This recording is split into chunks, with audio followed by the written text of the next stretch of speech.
Yesu yeebazibwe. Praise Jesus.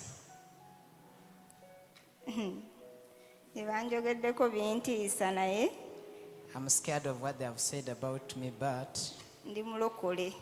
I'm a born again. CV yange nyimpi nnyo bwetyo nti ekomawo okuba nti ndi mulokole.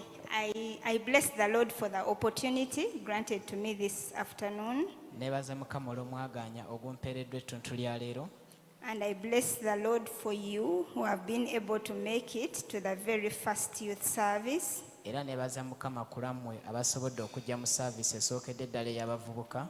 Pastor Kasozi, thank you for counting on me that I can say something. Musumba Kasozi weebale nange kundowooza na kumbalira kw'abo abasobola okubaako kye boogera. Let's pray. Katusabe. Father, glorify your name this afternoon. Taata gulumiza erinnya lyo ettuntu lya leero. We bless you for the grace that sustained us until when we were in 2023. Tukuwa ekitiibwa olw'ekisa ekituwaniridde mpaka nga tuli mu 2023. And because it was your grace, Father, we pray that it will be your grace that will take us through. Ate era olw'okuba kyali kisa kyo tusaba era kibeere kisa kyo kye kiba kituyisaawo. And that is why this afternoon we humble ourselves before your grace. Y'ensonga lwaki ettuntu lya leero twetowaza mu maaso g'ekisa kyo. That you may start with us the year and continue with us all throughout 2023. Otandike naffe omwaka guno era otambule naffe omwaka gwonna 2023. Help us to bear much more fruit that you alone shall be glorified. Tuyambe okubala ebibala bingi nnyo era gwe wennyini gw'abaagulumizibwa. Cause us to be vessels that will be used for honorable work in this year. Tuleetera okubeera ebibya ebigenda okukozesebwa mu ngeri ey'ekitiibwa omwaka guno. And for this afternoon, Era ne mu ttuntu lya leero please speak to each one of us in a language that we understand. yogera eri buli omu ku ffe mu lulimi lwe tusinga okutegeera. That at the end of it, each one of us shall bring glory to your name. Olwo no ku nkomerero ya byonna buli omu anaakuleetera ekitiibwa erinnya lyo.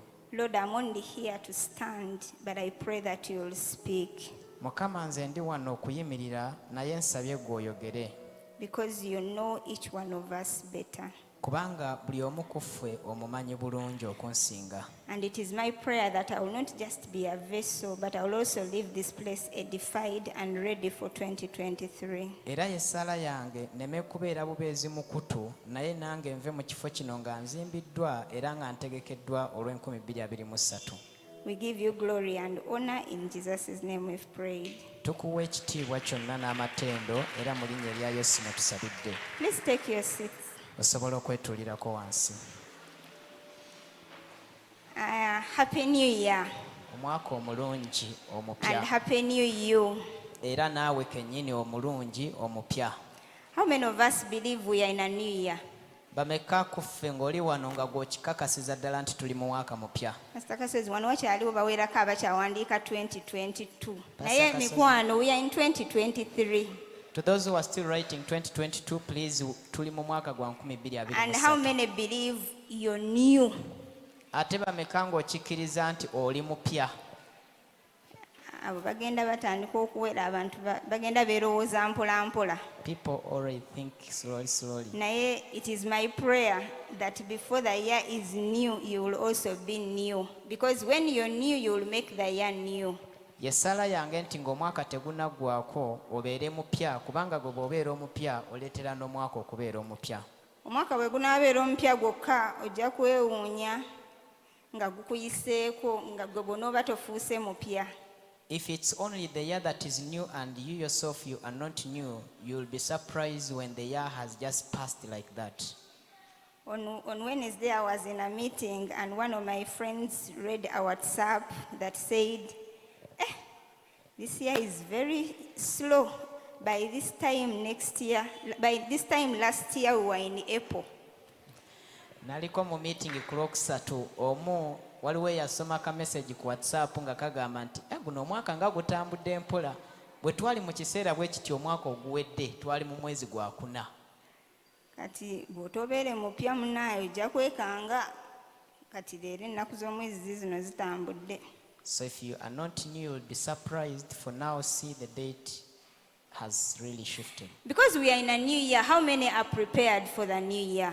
Olw'okubanga tuli mu mwaka omupya, bameka nga weeteeseteese olw'omwaka omupya? How many have a diary for 2023? Bameka ng'olina diary ey'e2023? Baliwo abalina diary? How many have a diary? Abalina diary emikono mimpi. Pastor Kajirabe, baliwo abalina diary eya 2023? How many have a diary for 2023? Baliwo nga waguze notebook nga ya 2023. How many bought a notebook for 2023? Tetunnaguyingira musumba. Pastor, we are not yet in 2023. Kubanga ne notebook yennyini Because tuli even ku the nkadde. notebook, we are still using the old one. Ekitegedde waliyo obudayali obuviira ddala ku 2,000. Kati kadayali kagenda kuyambako okutrackinga date. There are diaries that begin from 2000, and the diary is going to help you to track your dates. Ate nze ndi musomesa muzibu And lwe I'm a ndiweebwayo difficult omukisa okukomawo wano ngenda kubanga ncekingira wali ataafuna dayali ng'ogira ogenda onoonyeza dayali. When I'm given an opportunity to return, I will stand on the doorway, and whoever doesn't have a diary will go back and look for it. Naye mikwano bwe tuba nga tunaawamba 2023, nsaba 2023 tumwetegekere. But friends, if we are to overtake 2023, then we need to prepare ourselves for it. Last week twali so blessed nti abaweereza bonna abaaweereza throughout the week baatuteekateeka bulungi for 2023. Week ewedde twaweebwa omukisa nti all the ministers that ministered through the week prepared us olw'omwaka ogw'2023. Era waakiri wandifunye exercise book empya ey'olunaana n'ogamba eno ya 2023. And you should at least get a new exercise book of 800 shillings and say this is for 2023. Naweerebbwa omukisa okuba nga ngenda kwogera ku planning and decision making. I was blessed to talk about planning and decision making. Naye mikwano bwe tuba nga tunaapulaninga, ekimu ku bye tugenda okusooka okusalawo okukola tugenda kweyigiriza okuwandiika. If we are to plan, one of the things that we need to teach ourselves first is to learn how to write. So friends, you're going to document. Kakati mikwano mugenda kuwandiika. Ogenda kuwandiika by'oloota. You're going to write the things you dream. Ogenda kuwandiika by'olowoozezaako obulowooza. You're going to write the things you've simply thought Ogenda about. kuwandiika by'osucceedinzeemu. You're going to write about the things you've succeeded Ogenda through. kuwandiika ebikuchallenginze. You're going to write the things that have challenged you. Because that is the only way you'll be able to evaluate your 2023. Kubanga eyo engeri yokka gy'ogenda okusobola okuba tooki mu mwaka gwo ogwa 2023. Kyova olaba buli asobola nsaba ofuneyo waakiri notebook nga ya 2023 si yakuwandiikamu sermons zokka naye tuwandiikemu ebyo ebigenda okutuleetera okuba nga omwaka gwaffe gunaamaliriza tuyina engule. That is why, if possible, get a notebook, not only for sermons, but to write in everything concerning 2023. And when we do that, we shall be able to have our year crowned. So ekisookera ddala bwe tuba nga omwaka gwaffe gunaabeera crowned, I want to invite you into a club of readers. If we are to have our year nga guteekeddwako engule, njagala okubaaniriza mu bantu abasoma. Salawo busazi, ekimu ku bintu by'oba osalawo by'oba oteeka ku lisiti yo ku bintu by'ogenda okusalawo kakubeereko okusalawo okw'okusoma. One of the things that you should put on your list as your decision to take this year is for you to decide to read. Okusoma soogera kuddayo okusomera okusoma naye okusoma literature omuwandiike ebitabo ebiwandiikiddwa. I'm not talking about you going back to school to study, but I'm talking about you reading literature, written books. Sooka osalewo ove mu club y'aba Africans. Decide to first exit the club of the Africans. Baako ebintu by'osalawo naye tandikira ku ekyo ogambe ngenda kuvaamu abo ba Africans be boogerako nti bw'oba oyagala omukweka ekintu kiwandiike. Have certain decisions you take, but one of them should be that you're going to exit the club of Africans to whom it is said that if you want to hide a matter from them, put it in writing. Kubanga ebintu bingi nnyo bye weetaaga, amagezi mangi nnyo, ideas nnyingi nnyo ze weetaaga nga zaawandiikibwa. Because there are so many things, ideas, advice that you need, and yet it was written. naye nga olw'okuba ng'otunuulira ekitabo noga empapula nga nnyingi osooka n'okubala pages mmeka eziriko nga tonnaba nakugezaako wadde okusoma. But because you always look at the book and then consider its volume too big, to some of you, you even first look at how many pages does it have before you start reading it. Kati ate ekiruma bw'ofuna opportunity y'amawulire osoma n'amakadde. And yet what hurts is that when you get an opportunity to get newspapers, you even read the old ones. Kati baliwa abali mu Bible Marathon. How many are in the Bible Marathon? Pastor wezaayo 12. Pastor, you have about 12. Olinayo nga 12 bwakiri ekyo kyo baasazeewo bagenda kusoma Bible. Kati At least mikwano they abalala decided to read the tugenda Bible. kusoma ki? To others, what are we going to read? Kubanga Bible kye kimu ku bitabo ebijjudde amagezi agagenda okutusobozesa okusucceedinga mu 2023. Because the Bible is one of the books that is full of wisdom that is going to help you succeed in 2023. Nti ne bw'oba okusinziira ku mirimu gy'okola, okusinziira ku misomo gyo tosobola kusoma 40 chapters, naye era osobola okusalawo nga nze bwe nasazeewo nti eyange ngisomera emyezi 3.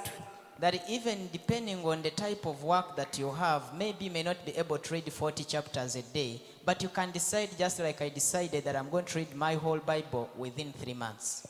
Ninayo eka n'omulala eyasazeewo ye Bible Marathon yo ya Old Testament emyezi 4, every day ateekwa okusoma 8 chapters. Another one decided that his Bible marathon will be to read the Old Testament in 4 months. Every day at least he reads 8 chapters. Kati nsaba osooka eyo yemu ku decision z'oba osalawo, it is not too late. So I ask you that one of the decisions you should make is to read the Bible. Ate tebunakerewa.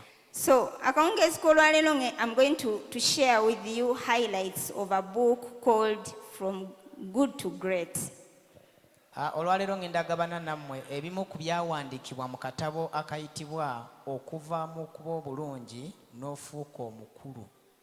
From good to, it's called Good to Great. Akatabo kayitibwa Good to Great. Tuyina we tubadde mu 2022 era tuyina obujulizi bungi.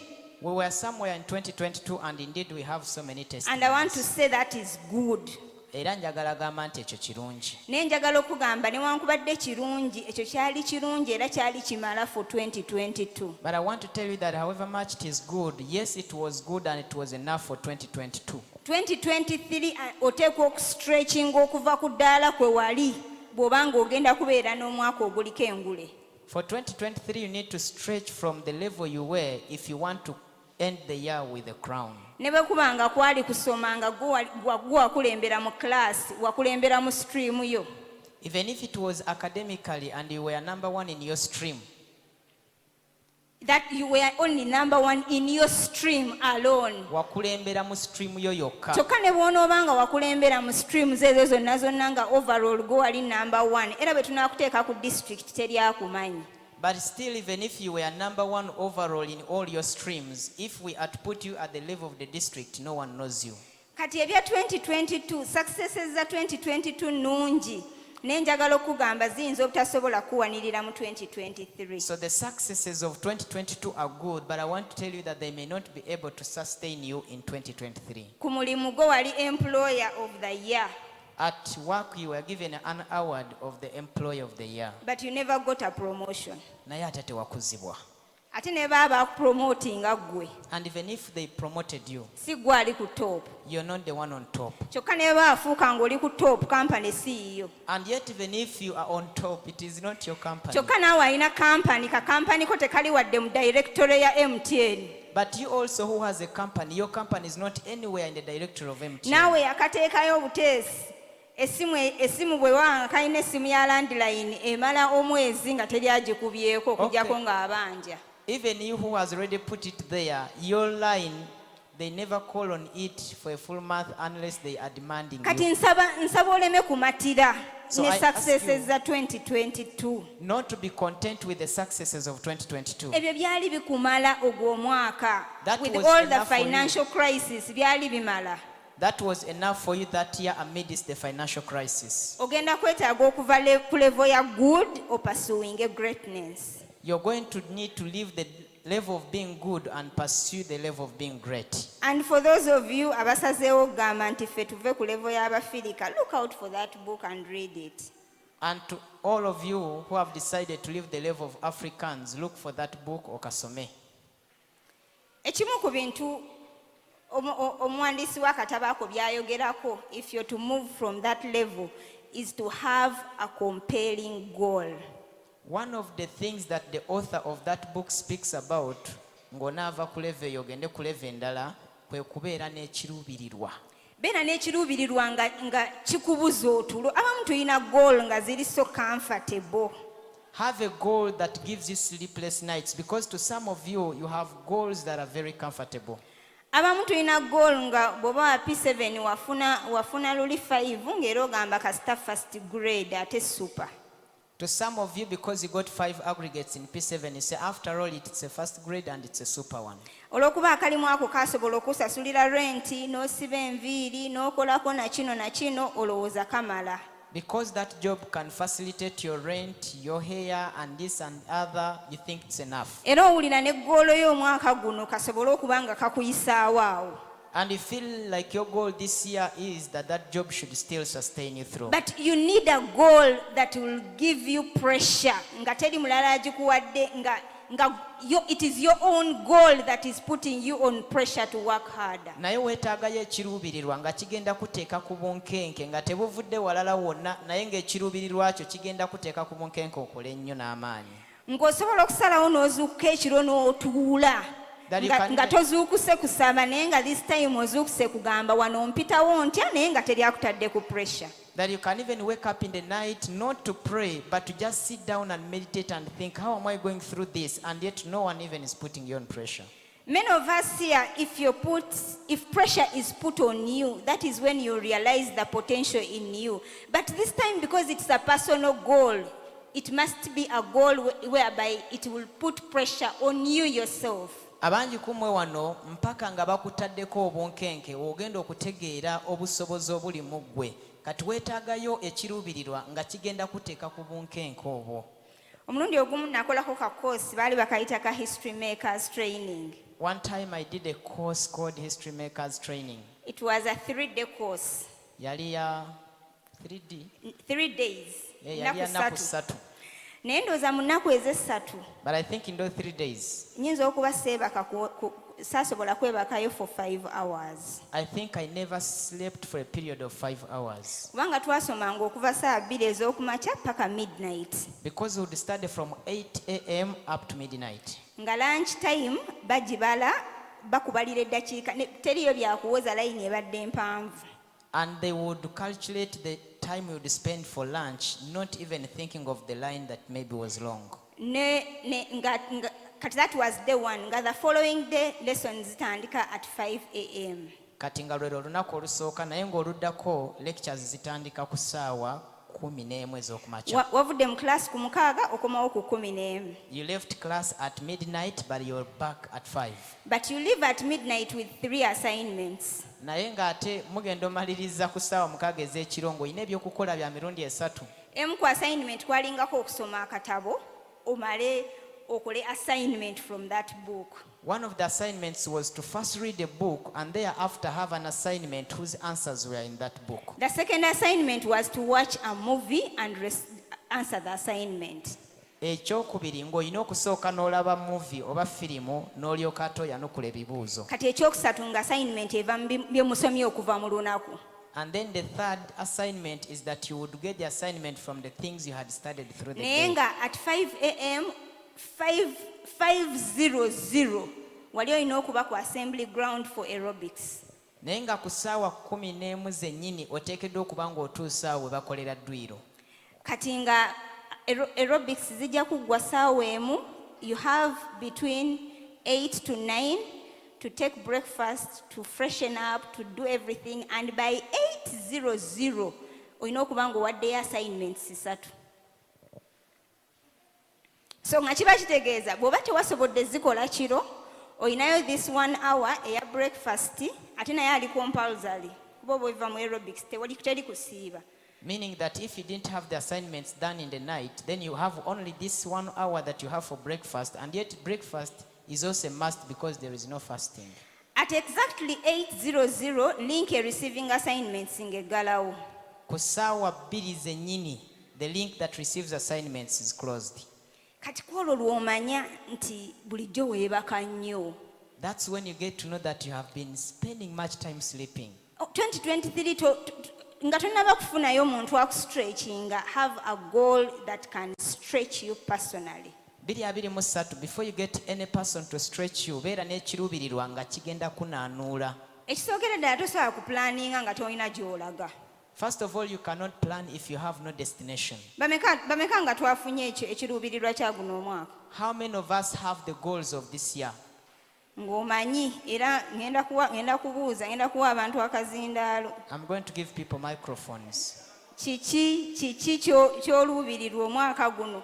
What is Ate your tugambye goal from this year? good to great, kati tongamba kya last year. And we've said ova mu kuba obulungi. Aneemu kanabbiri, aneemu kanabbiri, agenda okuba number 15. 1, 2, 3, 4, 5, 6, 7, 8, 9. My goal is to have a business this year. Yes. So what plans are you having for that business so far? I'm saving. A boutique. Yes. She's planning to have a boutique. What are you doing now? I'm doing fashion. You're doing fashion. Wali alina ku goal? Waakiri. Pastor agambye waakiri. Kati agenda okuba number 19 wuno. Number 19 wuno.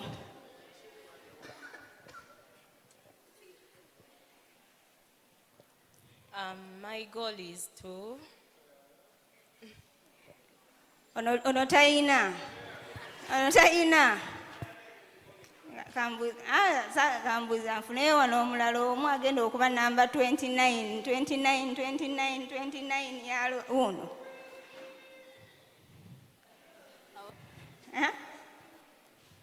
ekiruubirira kyange bwe nfunye ssente okukola saaluuni nga nnene nga nnina n'abakozi. Sente osuubira zigenda kuvaawo. Kati okola ki? Sirina kyenkola. Kale katufuneyo ow'omukono.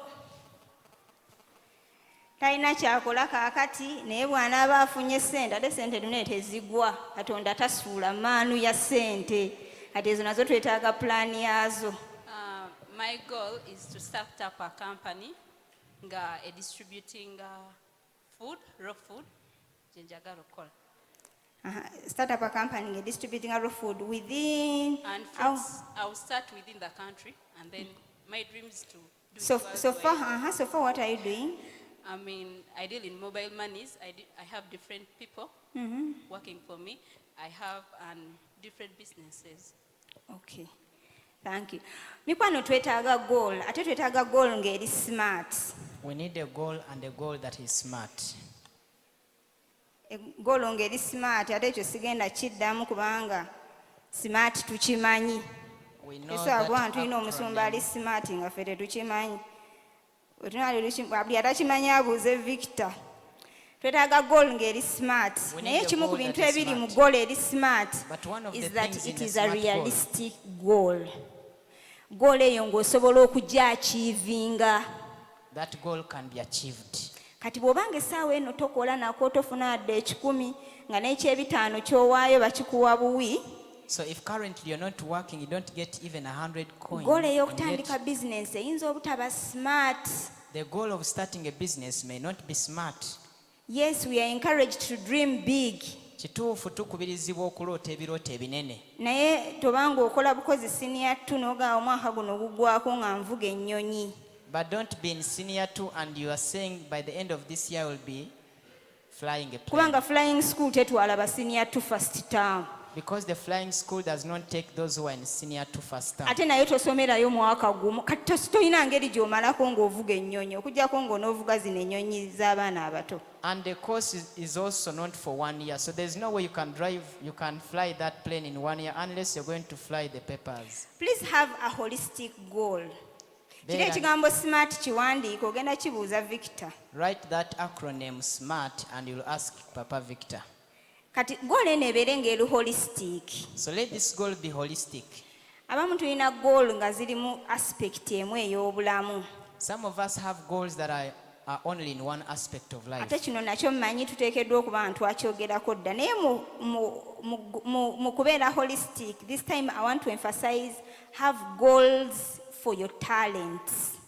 And I know we have talked about this, but what I mean by you having a holistic goal, kwe kubeera n'ekiruubirirwa nga kirimu n'obukugu ne skill ne talanta yo. Talanta zonna z'oyina. Dr. Serumaga luli yali abulira ku talent n'agamba oyaweebwa talent 5 yakomyawo amagoba ga 5 kubanga era yayina 5.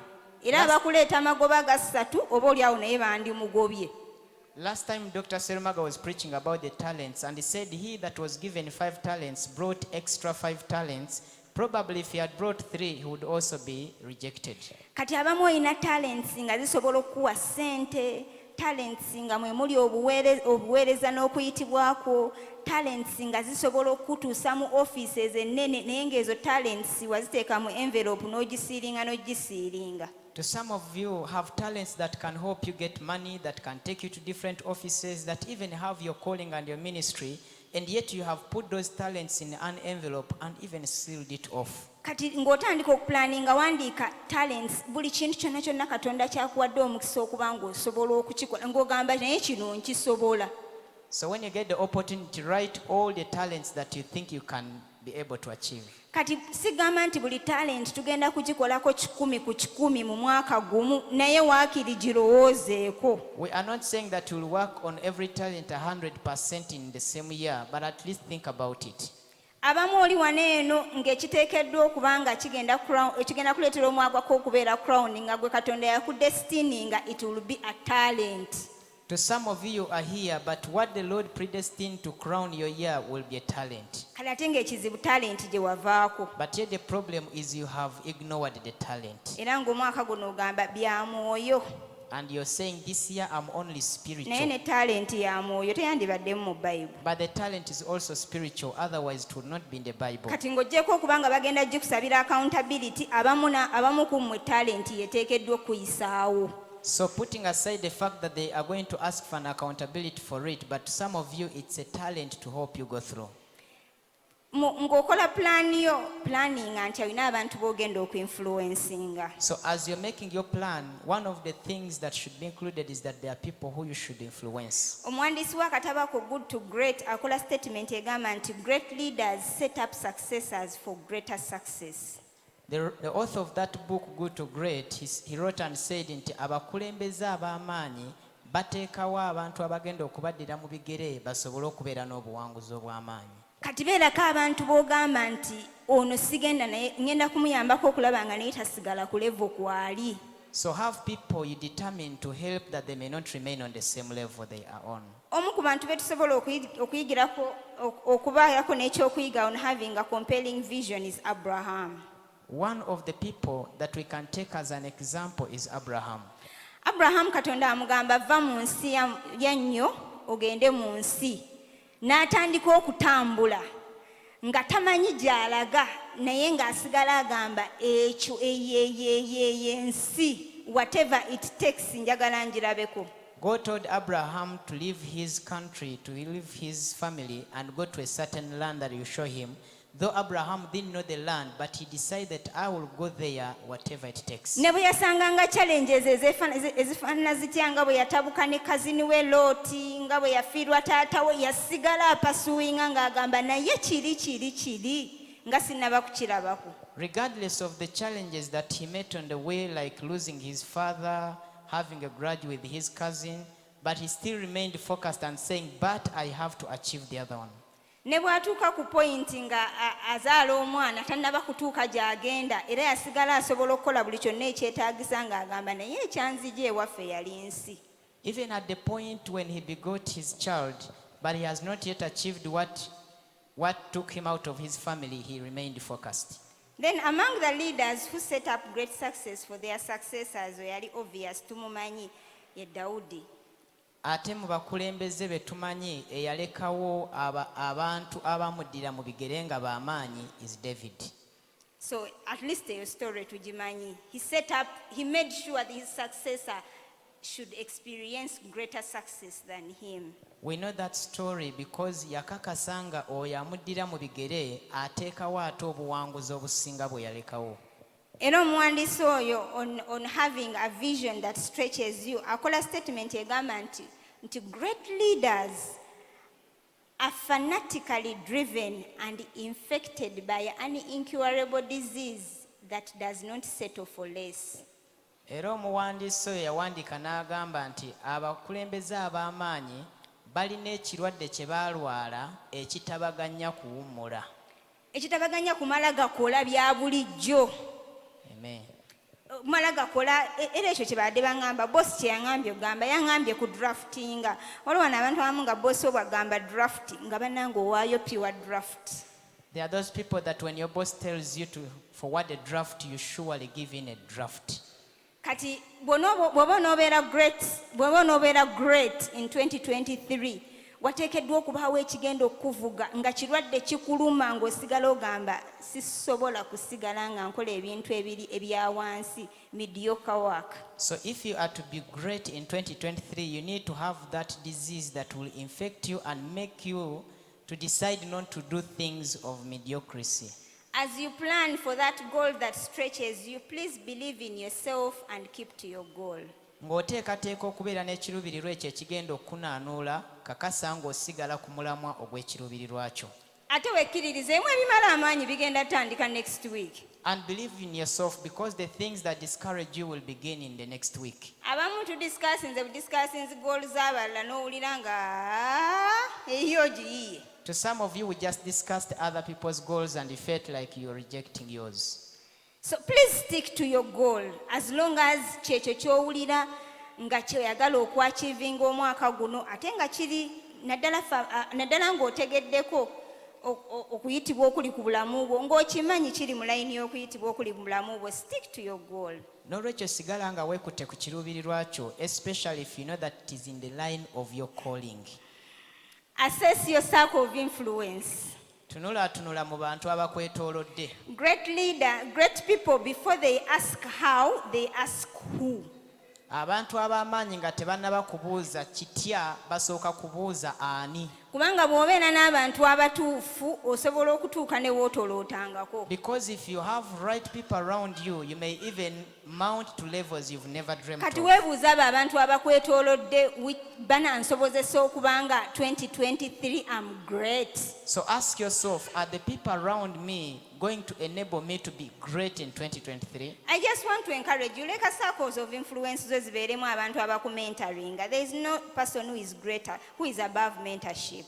Njagala kuzzaamu amaanyi that you should have people within your circles that are going to mentor you because tewali ali waggulu wa mentor. Leka wabeerewo b'omentoringa. Have someone you mentor. Leka obeere ne ba accountability partners. Have accountability partners. Beera n'abantu abagenda okukugamba negative feedback ng'eri genuine nga bwe kiba kyetaagisa negative yeeriwo. Have people who are going to genuinely give you a negative feedback. Oluusi twetooloddwa nnyo abantu nga bakuwaana buwaanyi ng'ate obinyumirwa. Sometimes we are surrounded by people who just cheer you up and you enjoy it.